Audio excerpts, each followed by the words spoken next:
मित्रों, ये तो हम सभी लोग जानते हैं कि मृत्यु लोक पर जन्म लेने वाला हर एक प्राणी, वो चाहे कोई भी हो, अमर नहीं होता है।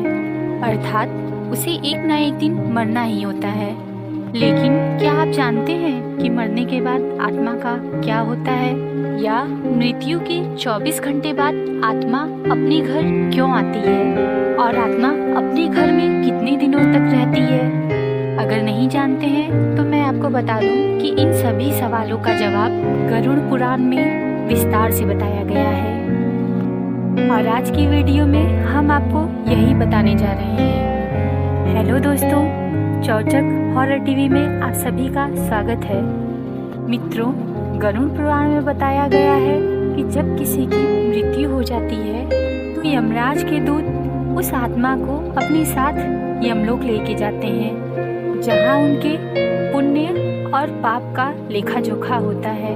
और फिर 24 घंटे के भीतर उस व्यक्ति के आत्मा को यमदूत उसके घर वापस भेज देते हैं। यमदूत के वापस भेज देने के बाद उस मृतक शरीर की आत्मा अपने परिजनों के बीच भटकती रहती है और अपने परिजनों को आवाज़ देकर बुलाती रहती है, परंतु उस आत्मा की आवाज़ कोई भी नहीं सुन पाता है। यह देखकर मृतक की आत्मा बेचैन हो जाती है और जोर जोर से चिल्लाने लगती है, तब पर भी उसकी आवाज़ किसी को भी सुनाई नहीं देती है। इसके बाद मृतक की आत्मा अपने शरीर में पुनः प्रयास करने की कोशिश करती है, परंतु यमदूत के पास बंधे हुए की होने के कारण वह आत्मा अपने शरीर में पुनः प्रवेश नहीं कर पाती है। इसके अलावा गरुड़ पुराण में ये भी बताया गया है कि किस प्रकार वह आत्मा अपने परिजनों को रोते बिलखते देख खुद भी रोने लगती है, लेकिन वह कुछ कर नहीं पाती है और जीवन काल में अपने किए गए गलत कर्मों को याद करके दुखी हो जाती है। गरुड़ पुराण की माने तो जब यमदूत मृतक की आत्मा को उसके परिजनों के बीच छोड़ जाते हैं तो उसके बाद उस आत्मा के भीतर इतना बल नहीं होता है कि वह यमलोक तक की दूरी तय कर पाए। गरुड़ पुराण के अनुसार किसी भी मनुष्य के मृत्यु के बाद जो 10 दिनों तक पिंड दान किया जाता है, उससे मृत आत्मा के विभिन्न अंगों का विकास होता है और फिर 11वें दिन और 12वें दिन जो पिंडदान का कार्यक्रम किया जाता है, उससे उस मृतक आत्मा के शरीर को आकार मिलता है। और फिर जो 13वें दिन 13वीं की जाती है, तब मृतक के नाम से जो पिंडदान किया जाता है, उससे ही वह यमलोक तक की यात्रा तय करती है। अर्थात जो मृत्यु के बाद 13 दिन तक मृतक के नाम से पिंडदान किया जाता है, उसी से आत्मा को पृथ्वी लोक से यमलोक तक जाने तक का ताकत मिलता है। मित्रों, इसीलिए गरुड़ पुराण में बताया गया है कि जब किसी मनुष्य की मृत्यु हो जाती है तो उसकी आत्मा 13 दिनों तक अपने परिजनों के बीच ही रहती है।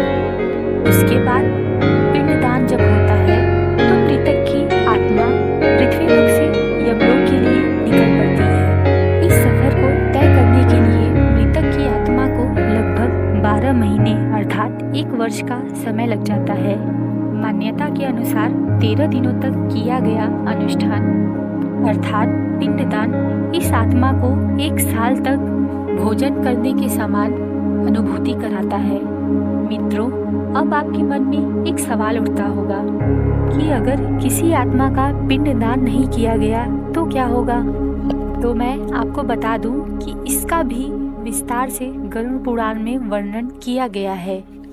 इसके अनुसार जब किसी आत्मा का पिंडदान नहीं किया जाता है तो 13वें दिन यमदूत स्वयं उस आत्मा को घसीटते हुए यमलोक ले जाते हैं, जिससे यात्रा के दौरान मृत आत्मा को काफी कष्ट उठाना पड़ता है। इसीलिए हिंदू धर्म में 13 दिन तक मृतक की आत्मा के लिए पिंडदान किया जाना जरूरी बताया गया है। इन सभी अलावा गरुड़ पुराण में ये भी बताया गया है कि 13 दिनों तक करा जाने वाला पिंडदान अगर किसी से उधार लेकर या कर्ज लेकर किया जाता है तो मृतक की आत्मा को शांति नहीं मिलती है। मृत पीड़ित आत्मा को इस बात का बहुत कष्ट होता है और वह मन ही मन यह सोचकर दुखी होता रहता है कि काश मैं यह कष्ट अकेले ही भोगता।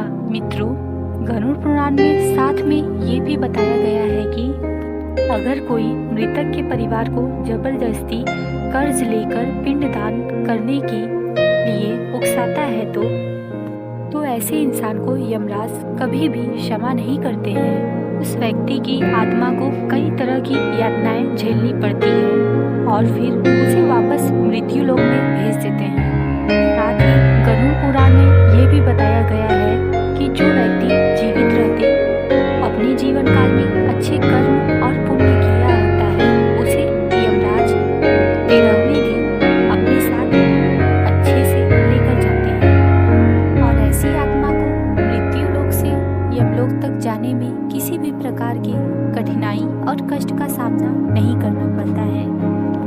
वहीं जो व्यक्ति अपने जीवन काल में पाप किए हुए रहता है उसे यमलोक जाने तक के रास्ते में कई यातनाओं का सामना करना पड़ता है, जिससे वो थर थर कांपने लगता है और यमदूतों से अपने रिहाई के लिए भीख मांगने लगता है, परंतु यमदूत उसे क्षमा नहीं करते हैं। वहीं जब पुण्य आत्मा अपना सफर तय कर यमलोक पहुंचती है तो यमराज उसे स्वर्गलोक भेज देते हैं, जबकि पापी आत्मा को उसके किए गए बुरे कामों के हिसाब से दंड दिया जाता है और उसे नरकलोक में भेज दिया जाता है और फिर सजा पूरी होने के बाद उसे निम्न योग में नीचे वापस मृत्यु लोक में भेज देते हैं। तो मित्रों, आशा करती हूँ कि आपको आज की जानकारी बहुत ही पसंद आई हो और अगर ये जानकारी आपको समझ में आई हो तो प्लीज़ हमारे चैनल को सब्सक्राइब करें ताकि हम आपके पास इसी प्रकार की